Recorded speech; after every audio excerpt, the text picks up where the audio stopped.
Nathan Bedford Forrest is one of the greatest villains of American history, and you may not know too much about him, depending on what you learned in school. So, quick recap. He's a plantation owner and a slave trader who joined the Confederate Army at the start of the Civil War and quickly became a general. His most infamous act in that position in the war came at the Battle of Fort Pillow. That's in 1864. When Nathan Bedford Forrest's soldiers slaughtered hundreds of Union troops, many of them black, and many of whom were attempting to surrender. It was an atrocity. It was recognized as such at the time. This is an article from the New York Herald on April 14, 1864, telling of a horrific massacre, the dead and wounded burned by Confederate forces. It reverberated throughout the country as one of the most vile, despicable crimes of the Civil War. But Nathan Bedford Forrest wasn't done yet. After the Confederacy was defeated, Forrest managed to escape justice.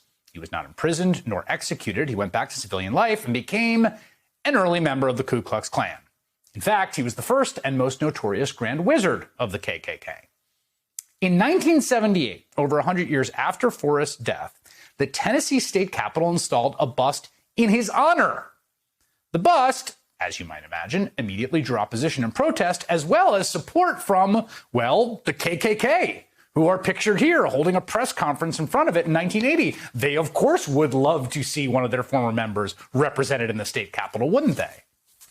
A whole lot of people have been trying to get rid of Nathan Bedford Forrest's bust ever since it was installed. Their efforts were continuously met with resistance. Regular protests have been going on since 2015. Tennessee State Representative London Lamar was part of that fight. Earlier this year, she told us why removing the bust was so important to her.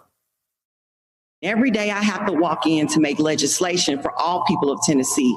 I have to walk past a Klansman before I go into the People's House. Our state capitol is recognizing and supporting the first Grand Wizard of the KKK in a building that should be a building where all people can feel that we are entering these chambers to represent them and make their lives better. Well, today, finally, we got word the bust will be removed.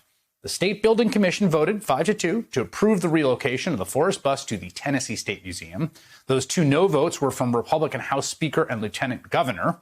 This afternoon, crews began preparing for the move. Again, Nathan Bedford Forrest is not some on-the-bubble figure like, oh, you're projecting back your modern sensibilities. He had a complicated legacy. He was one of the most controversial and loathed men in the country in his time. He was a despicable war criminal, and it is about time this monument to him and the evil he stood for comes down.